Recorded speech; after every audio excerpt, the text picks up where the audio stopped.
Hi everyone. So இந்த வீடியோவில் நம்ம என்ன பார்க்க போகிறோம் அப்படின்னா 11th ஸ்டாண்டர்டை பொறுத்த வரைக்கும் last minute final minute question எப்படி வேணாலும் நீங்கள் நினச்சிக்கலாம். இதை மட்டும் நீங்கள் ஸ்கிப் பண்ணாமல் போனீங்கன்னா நெடுவினா சிறுவினா குருவினா எல்லாமே எழுதிடலாம். நீங்கள் ரொம்ப வீக்காக இருக்கீங்க, இப்போ தான் படிக்க ஸ்டார்ட் பண்ணுறீங்கனாலும் இது கரெக்டாக பொருந்தும். நல்லா கேட்டுக்கோங்க. நெடுவினா எப்படி எழுதணும், சிறுவினை எப்படி எழுதணும்னு நான் சொல்லிடுறேன். நான் போன வீடியோவில் சொல்கிறேன்னு சொல்லிட்டு சொல்லலை, ஆல்ரெடி இம்பார்ட்டன்ட் போட்டுட்டேன். இருந்தாலும் இது ரொம்ப ரொம்ப கம்மியாக போட்டிருக்கேன். ஒரு 20 குருவினா கூட சரியாக இருக்காது. நெடுவினா எடுத்திங்கன்னா ஒரு 15க்குள்ளே தான் இருக்கும், அவ்வளோ கூட இருக்காது. அதுக்கப்புறம் சிறுவினான்னு எடுத்திங்கன்னா ஒரு 15 அந்த மாதிரி தான் இருக்கும். ஸோ இதை மட்டுமாவது ஒழுக்கமாக படிங்க. பாருங்கள், இயல் 1ல் குருவினா 1, 3, 5 படிச்சுக்கோ. சிறுவினால 1, 2, 5, ஏன்னா இயல் 1ல் வந்துடும். நெடுவினால ஃபஸ்ட் 2 ரொம்ப முக்கியம். இயல் 2ல் குருவினால 1, 2, 6, சிறுவினா வந்து 1, 2, 5, நெடுவினா வந்து யானை டாக்டர் மட்டும் பார்த்துக்கோங்க. இந்த மாதிரி கதை எதாவது வந்துச்சுன்னா துணைப்பாடத்தை கதை மாதிரி படிச்சுக்கிட்டு குறிப்பு சட்டகத்தை எழுதுறதுக்காக சைடடிங்கை மனப்பாடம் பண்ணிக்கோங்க. நீங்கள் சைடடிங்கை மனப்பாடம் பண்ணிவிட்டு நல்லா கேட்டுக்கோங்க. சைடடிங்கை மனப்பாடம் பண்ணிவிட்டு வச்சிங்கன்னா நீங்கள் மறந்தால் கூட உள்ளே எதாவது கதை எழுதி விட்டுக்கலாம். பட் யானை டாக்டர் அப்படி போட்டுட்டு குறிப்பு சட்டகம் போட்டு நீட்டாக ஒரு பாக்ஸ்க்கு அந்த குறிப்பு சட்டத்துக்கு போட்டு அண்ட் சைட் ஹெட்டிங் போட்டு ஒரு ஹெட்டிங் கீழே ஒரு 3 லைன் எழுதுங்க. ஒரு 6 ஹெட்டிங் வர மாதிரி பாருங்கள். இயல் 3 எழுத தெரியலன்னா நான் கடைசியில் எழுதி காமிக்கிறேன். இயல் 3 1, 2, சிறுவினாலையும் 1, 2, நெடுவினால வந்து பார்த்தீங்கன்னா காவடி சிந்து வாடிவாசல். கண்டிப்பாக இந்த வாடிவாசல் வரக்கு வாய்ப்பு இருக்குது, யானை டாக்டரும் வரக்கு வாய்ப்பு இருக்குது. இது துணைப்பாடம் வந்து ரொம்ப இம்பார்ட்டன்ட் இல்லையா, பார்த்துக்கோங்க. திருக்குறளில் வந்து 5வது குருவினா மட்டும், 5 குருவினா கிடையாது, 5வது குருவினா மட்டும். சிறுவினா வேண்டாம். நெடுவினா வந்து கோடையில் அந்த வந்து திருக்குறளில் ரொம்ப அடக்கமுடியுமே போன வருஷம் கேட்டாங்க, இருந்தாலும் படிக்கணும். திருக்குறள் டீட்டெயில் பொறுத்த வரைக்கும் நீங்கள் குறிப்பு சட்டங்கள்லாம் போட வேணாம்.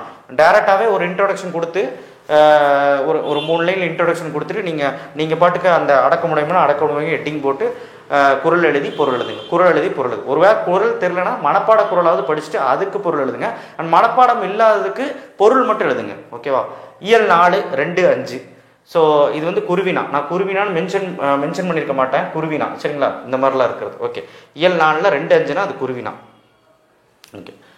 அடுத்து இயல் 4ல் இது பிடிஎஃபாகவும் நான் தரேன் சரிங்களா. இயல் 4ல் சிறுவினா வந்து 1, 2, நெடுவினா வந்து 2, 3 ரொம்ப முக்கியம். இயல் 5ல் குருவினால 1, 2, 5, சிறுவினால 1, 2, 5, நெடுவினால 1, 2. ஸோ நோட் பண்ணிக்கோங்க. திருக்குறளில் ஃபஸ்ட்டு குருவினா மட்டும். நெடுவினா வந்து வாழ்வின் திருக்குறள் அந்த ஓனம் எழுதுகிற கொஸ்டின். இது வந்து நீங்கள் வந்து சைட் ஹெட்டிங் போட்டு கூட எப்படி வேணாலும் எழுதலாம். நீங்கள் பார்த்துக்கோங்க. இந்த கொஸ்டின் திருக்குறள் கொஸ்டின் ஒன்று வந்துடும். இயல் 6ல் 1, 4 குருவினா, சிறுவினா வந்து 1, 2, 3, நெடுவினா வந்து சிம்பொனி தமிழர் 2வது. இதுவும் ரொம்ப முக்கியமான கேள்வி, ரிப்பீட்டடாக கேட்க இது போன வருஷம் கேட்கல, அதனால் இந்த வருஷம் கேட்பாங்க. இயல் 7ல் 1, 2 குருவினா, சிறுவினா வந்து பார்த்தீங்கன்னா 1, 4, 5, இயல் 7ல் நெடுவினா வந்து 1, 2. அடுத்தது ஸோ இயல் 8 பார்ப்போம். ஸோ இதெல்லாமே நீங்கள் பார்த்துக்குவீங்கன்னு எனக்கு தெரியும். கண்டிப்பாக வந்து லாஸ்ட் மினிட் கொஸ்டின். இயல் 8ல் 1, 2, 4 குருவினா, சிறுவினால 1, 3, 4 மிக மிக முக்கியம். நெடுவினா 1, 3லேருந்து ஏதோ ஒன்று வந்துடும், அவ்வளோதான். இப்போது சிறுவினாவும் சொல்லியாச்சு. 4 × 4 16 மார்க் எடுத்துடலாம். ஏன்னா நமக்கு வந்து 8 மார்க் செயல் எழுதணும், 8 மார்க் வந்து உரை எழுதிடலாம். நெடுவினால 3 எழுதணுமா, நம்ம சொன்னது படித்தா எழுதிடலாம். குருவினால எல்லாமே எழுதணுமா, எழுதிடலாம், ஒரு பிரச்சனையும் இல்லை. இப்போது 7 to 14 அதையும் நான் சொல்கிறேன். 4 × 3 12 அதையும் சொல்கிறேன். வேறு என்ன இருக்குது, மனப்பாட பகுதி மட்டும் தான் இருக்குது. அதுக்கான இம்பார்ட்டன்ட் நேற்றே சொல்லிட்டேன், இன்றைக்கி ஒரு டைம் சொல்லிடுறேன். அண்ட் 1 மார்க் வந்து புக் பேக் ஃபஸ்ட்டு படிச்சிருங்க, நூல் வெளியே படித்தா போதும். ஸோ 4 × 3 12 அணி. அணியில் வேற்றுமை அணி. ஒரு அணி கேட்டாங்கன்னா அந்த அணி எப்படி எழுதணும், அணி விளக்கம் எடுக்கணும். அணி விளக்கம் அப்படின்னு சொல்லி ஒரு 3 லைன் எழுதணும். அணியோட டெஃபினிஷன், வேற்றுமை அணினா என்ன எழுதிட்டு அதுக்கு வந்து பார்த்திங்கன்னா கீழே வந்து பார்த்திங்கன்னா வேற்றுமை அணின்னு எழுதிட்டு அதுக்கு கீழே வந்து பார்த்திங்கன்னா ஒரு சான்று, அதுக்கு 1 மார்க்கு. அந்த விளக்கத்துக்கு டெஃபினிஷனுக்கு 2 மார்க்கு, அதுக்கு 1 மார்க்கு. கீழே வந்து அணி விளக்கம் சரிங்களா. அணி விளக்கம், அணி பொருத்தம் அது எழுதுனீங்கன்னா 1 மார்க், 4 மார்க். அப்படி தான் அணி எழுதணும். சொற்பொருள் பின்வரும் நிலையணி, ஓமை அணி, சொல் பின்வரும் நிலையணி, பிரிது மொழிதல் அணி. இது மட்டும் படித்தா போதும். 5 அணி. தமிழாக்கம் தருக. அதில் வந்து பேஜ் நம்பர் 23, 53, 79, 143, 223 நம்பரில் உங்கள் தமிழ் புக்கில் இருக்க பேஜ் நம்பர் சொல்லியிருக்கேன். அதில் இருக்கக்கூடிய தமிழாக்கத்தை நீங்கள் படிச்சிங்கன்னா அதில் 1 எழுதிடலாம், 4 மார்க்கு. பத்தியாக எடுத்துக்க. இந்த ஃப்ளோ சார்ட்டெல்லாம் கொடுத்து கேட்பால, ஏதாவது ஃப்ளோ சார்ட் மாதிரி கொடுத்தோ இல்லை டயக்ராம்லாம் கொடுத்தோ அதை வச்சு பத்தியாக எழுதணும்னா அது பேஜ் நம்பர் 142 இருக்குது, 200 இருக்குது, 201 இருக்குது, படிச்சுக்கோங்க. 7 × 2 14 இந்த செக்ஷன் அவ்வளோதானே சார்ன்னு கேட்டிங்கன்னா இந்த செக்ஷனில் ஒரு பழமொழி கொடுத்து வாழ்க்கை நிகழ்வோடு எழுத சொல்லுவாங்க. பழமொழி வந்து நீங்கள் உங்கள் புக்கில் இருக்கும் பார்த்துக்கோங்க சரிங்களா. அது நம்ம ஓனாகவே எழுதலாம். பழமொழியோட டெஃபினிஷன் எழுதிட்டு அதுக்கு 2 மார்க்கு, கதை எழுதுறதுக்கு 1 மார்க்கு, ஒரு மாடல் நீதி எழுதுறதுக்கு 1 மார்க், மாரல் லாஸ்ட்டில் ஒரு 4 மார்க், 4 மார்க் கேள்விகள். இதெல்லாம் அட்டன் பண்ணுங்கள். 7 to 14 பேஜ் நம்பர் 20ல் 3rd கொஸ்டின் பேச்சு வழக்கை எழுத்து வழக்காக மாற்றி 4 தான் இருக்குது, படிச்சிருங்க, 1 வந்துடும். பேஜ் நம்பர் 54 மயங்கோலி சொற்கள் படிச்சிருங்க, அதில் 5 என்னமோ இருக்குது, படிச்சிருங்க, 1 வந்துடும். பேஜ் நம்பர் 79ல் வல்லினமைகள் எழுதுக 1 வந்துடும், இட்டும் நீக்கியும் எழுதுக. பேஜ் நம்பர் 115 சொல்லை பிரித்து சேர்த்தும் எழுதுக, கண்டிப்பாக அதில் 1 வந்துடும். பேஜ் நம்பர் 200 மரபு சொற்கள் அப்படிங்கிறது. அடுத்தது கலை சொற்கள் வந்து எல்லாத்துலேயுமே பாருங்கள், கண்டிப்பாக நான் அடித்து சொல்லுவேன் 6 கண்டிப்பாக எழுதலாம்.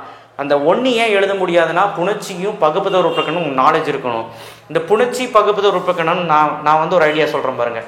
உங்களுக்கு வந்து பார்த்தீங்கன்னா புணர்ச்சி பகுப்பத உறுப்பிக்கணத்துக்கு ஒரு ஐடியா என்னென்னா, நல்லா கேட்டுக்கோங்க, பகுப்பத உறுப்பிக்கணும் ஈறுபோதில் இனமைகள் வர்றதை நல்லா பார்த்துக்கோங்க. அது அதிகமாக கேட்பாங்க, ஈறுபோதில் இனமைகள் வர்றது கேட்பாங்க, கண்டிப்பாக 1 கேட்பாங்க. 1 புணர்ச்சியில் பகுப்பத உறுப்பிக்கணும் எப்படின்னா திருக்குறளில் இருக்கக்கூடிய புக் பேக்கில் இருக்கிற பகுப்பத உறுப்பிக்கணும் இருக்கும், அது நிறைய கேட்க வாய்ப்பு இருக்குது வேர்ட்ஸில். ஸோ அதுக்கப்புறம் வந்து பார்த்திங்கன்னா நம்ம 12th ஒரு வீடியோ போட்டிருந்தோம் பகுப்பத உறுப்பினத்துக்கு, அதுவே கேட்க மாட்டாங்க, அதோட மாடலில் ஏதோ வேற ஒரு எழுத்து கேட்போம். ஸோ நீங்கள் அந்த மாடலையும் பார்த்துக்கலாம், நீங்கள் பாருங்கள், நம்ம சேனலில் இருக்குது. ஸோ அவ்வளோதான், வேறு ஒன்றும் இல்லை. நான் எதை சொல்ல விட்டேன்னா எல்லாமே சொல்லிட்டேன். ஸோ உங்களுக்கு 90க்கு 90 எடுக்கிற மாதிரி தான் சொல்லியிருக்கேன். இப்போ இருந்து ஸ்டார்ட் பண்ணாலும் ஈஸியாக முடிச்சிடலாம். நான் என்ன சொல்கிறேன்னா, என்ன கேட்டிங்கன்னா இப்போ தான் ஸ்டார்ட் பண்ணுறீங்கன்னு வச்சுக்கலாம், ஒன்றுமே பிரச்சனை இல்லை. இயல் 1, இயல் 8, இயல் 2, இயல் 4, இந்த இயல் இருக்க குருவினா சிறுவினா நடுவினா ஃபஸ்ட்டு முடிச்சிருங்க. அப்புறம் நாளைக்கு காலையில் எழுந்திரிச்சு முடிச்சுக்கலாம். 4 இயல் சாயங்காலத்துக்குள்ளே எல்லாமே முடிச்சிட்டிங்கன்னா அதுக்கப்புறம் கூட அணி தமிழாக்கம் தருக இந்த இதெல்லாம் பார்த்து 7 to 14 பார்த்து 1 மார்க் பார்த்து போகிற கரெக்டாக இருக்கும். ஸோ இப்போ இருந்தாவது ஒழுக்கமாக படிங்க. தேங்க்யூ. ஷேர் பண்ணுங்கள், சப்ஸ்கிரைப் பண்ணுங்கள், மறக்காமல் பெல் ஐக்கனை ப்ரெஸ் பண்ணுங்கள். ஒரு நிமிஷம், டீட்டெயில் எப்படி எழுதுறதுன்னு போன வீடியோலேயே சொல்லலை, லாஸ்ட்டில் சொல்கிறேன்னு சொல்லலை. ஸோ என்ன பண்ணணும் அப்படின்னா பார்த்துக்கோங்க. இப்போ வந்து நெடுவினா எழுதுகிறேன், நெடுவினா வந்து ஃபஸ்ட்டு 1 எழுதுகிறேன். இதில் வந்து ஒரு குறிப்பு சட்டகம் போடுறேன், குறிப்பு சட்டகம் அப்படின்னு வந்து போடுறேன், ஓகேவா? அது போட்டுட்டு இங்கே முன்னுரை, அடுத்த 2வது ஹெட்டிங்கு, 3வது ஹெட்டிங்கு, 4வது ஹெட்டிங்கு, 5வது ஹெட்டிங்கு, 6வது ஹெட்டிங்கு, முடிவுரை. ஒரு 6 ஹெட்டிங் வர மாதிரி இப்படி எழுதுங்க. எல்லாத்துக்குமே பாக்ஸ், அதாவது ஒட்டுக்கா ஒரு பாக்ஸ் போட்டுருங்க, புரியுதா? நீட்டாக பாக்ஸ் போட்டுருங்க. ஓகே. அடுத்தது சைடு ஹெட்டிங் முன்னுரை, இதில் ஒரு 3 லைன். அடுத்தது 1 2 3 போடாதீங்க, சாரி 1 2 3 போடாதீங்க, ஸ்டார் போட்டுக்கோங்க, ஓகேவா? 1 2 3 போடக்கூடாதுப்பா, ஸ்டார் போட்டுக்கோங்க. இப்போ இங்கேயும் நம்ம ஸ்டார் போட்டு முன்னுரை. அடுத்தது என்ன ஹெட்டிங்கோ அது போடுங்க, சைடு ஹெட்டிங் போட்டு இங்கே ஸ்டார்ட் பண்ணுங்கள். அடுத்தது சைடு ஹெட்டிங் போட்டு இங்கே ஸ்டார்ட் பண்ணுங்கள், 3 லைன். அந்த மாதிரி டீட்டெயில் எழுதுங்க, கொஞ்சம் நல்லாயிருக்கும். முன்னுரை முடிவுரை வந்து எழுதணும். ஓகே, இதுதான் சொல்லணும்னு நினச்சா. தேங்க்யூ.